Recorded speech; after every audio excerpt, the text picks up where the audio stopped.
work done by a general variable force. One-dimensional analysis. We have a force, F, which is a not constant, is a variable force. F changes with X. What the work done by this variable force? Let's do the approximation. We divided the area by many strips, and each strip is with delta X, and the height is the average F in this area. So this strip area delta Wj equal to Fj average times delta X. And we put all these strips together. That approximately equal this area. When the delta X approaches 0, very narrow, so this average exactly is equal to Fx. This average is approximately Fx. And we let delta X approach 0. So we have so many strips put together. And this area is almost equal to the real one. When X approaches 0, the F average is equivalent to Fx. So we change it to Fx.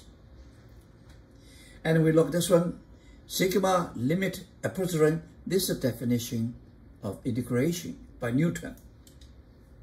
So the work done by a variable force in one-dimensional is F dx integration.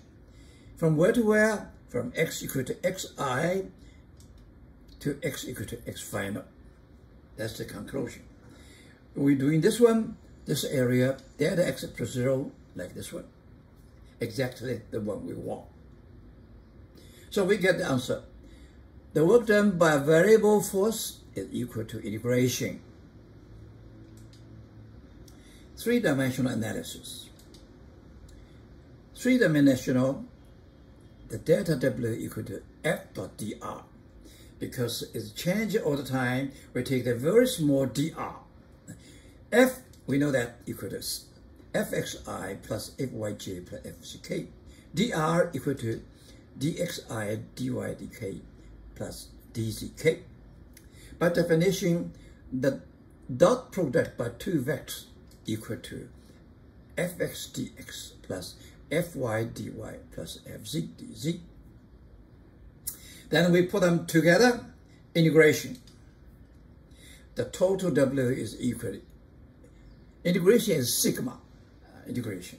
From where to where, we know at the beginning, its position is Ri equal to xii plus yij plus zik. So we started from Ri. And this one is xi, this is yi, this is zi. And when it ended as this one, it's called the R final equal to x final I plus y final j plus z final j. So we put them down. This is R final, this is x final, y final, z final. That's it. That's it. Okay. It's extension from the one-dimensional world. World kinetic energy theorem with a variable force. We still from very small dw started. And we see Fx equal to ma.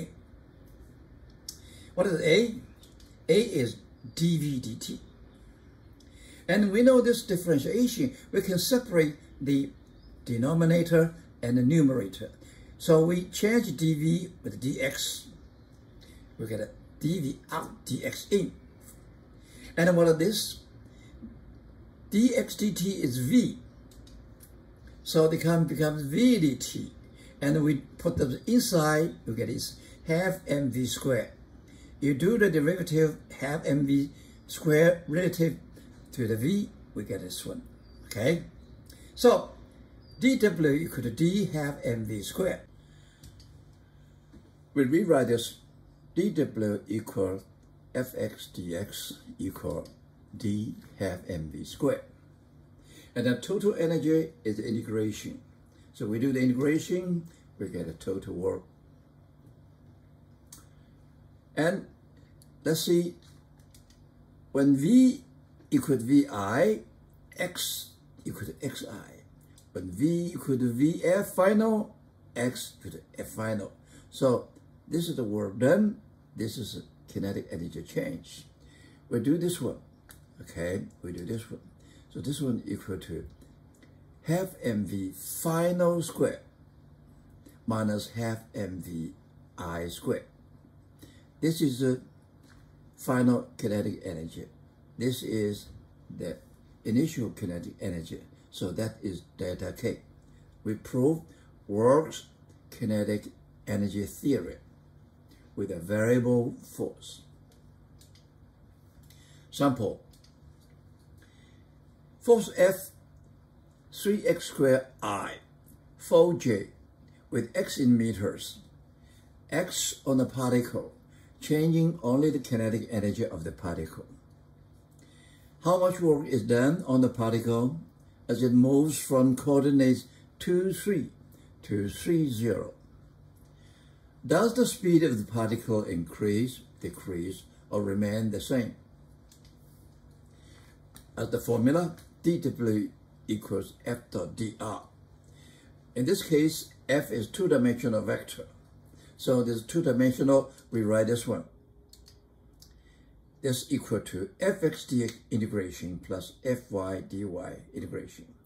If it is three-dimensional, we have extra mode, extra term, integration fc dz. Now, we put the number inside. First, fx equal to 3x squared, 3x squared. And the limit is 2 to 3. So it's 2 to 3. And for the second term, fy equal to constant 4. And the limit is from 3 to 0. 3 to 0. Finally, we get 7.0.